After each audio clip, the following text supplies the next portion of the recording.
ఈరోజు chicken curry చేయడానికి 1 kilo chicken తీసుకున్నాను. 3 టైమ్స్ బాగా వాష్ చేసుకొని సాల్ట్ కొద్దిగా వేసి బాగా వాష్ చేసుకొని చికెన్ మ్యారినేట్ చేసుకుందాం. కొద్దిగా సాల్ట్, పసుపు, 1 స్పూన్ జింజర్ గార్లిక్ పేస్ట్ వేసేసి ఒకసారి మిక్స్ చేసుకుందాం. ఇలా మ్యారినేట్ చేసేసి 15 మినిట్స్ సైడ్లో పెట్టేసుకున్నాం. గ్రేవీకి 2 పచ్చిమిర్చి, 2 ఆనియన్స్ తీసుకున్నాను. సన్నగా కట్ చేసుకుందాం ఆనియన్స్ని.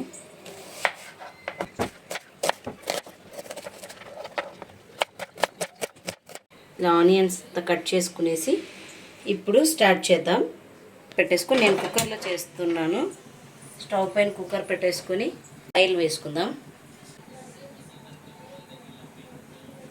ఆయిల్ వేడెక్కినాక 4 లవంగాలు, కొంచెం చెక్క, బిర్యానీ ఆకు వేసుకునేసి తర్వాత పచ్చిమిర్చి యాడ్ చేసుకోవాలి. తర్వాత ఆనియన్స్ లైట్ బ్రౌన్ కలర్ వచ్చే వరకు బాగా వేయించాలి.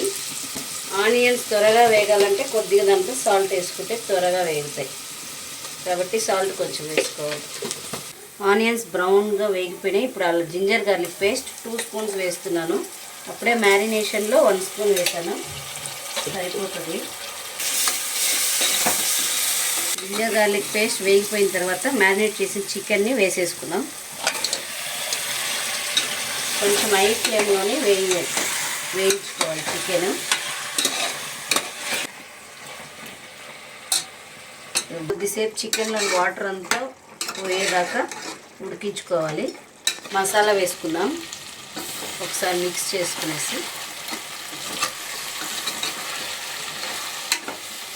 ధనియా పొడి, చిల్లీ పౌడర్, గరం మసాలా,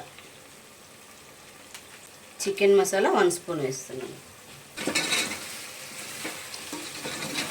కొద్దిగా కర్రీ లీవ్స్ వేసుకుంటున్నాను. ఇది ఫ్లేవర్ బాగుంటుంది చికెన్కి.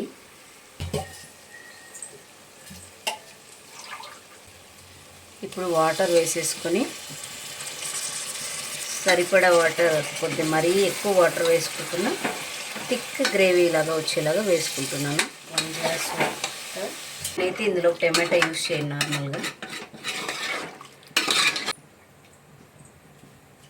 వేసేసి తర్వాత కొత్తిమీర, కొద్దిగా పుదీనా కొద్దిగా వేసేసి కుక్కర్ మూత పెట్టేసి 1 విజిల్ వస్తే సరిపోతుంది. ఎందుకంటే ఆల్రెడీ చికెన్ బాగా ఆయిల్లోనే మగ్గింది కాబట్టి 1 విజిల్ వస్తే సరిపోతుంది. కుక్కర్ మూత పెట్టేసి 1 విజిల్ వస్తే మనకి చికెన్ గ్రేవీ రెడీ అయిపోతుంది.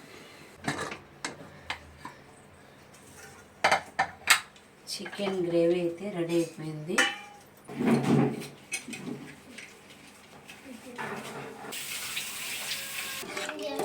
చికెన్ గ్రేవీ అయితే రెడీ అయిపోయింది. షిఫ్ట్ చేసుకుంటాం.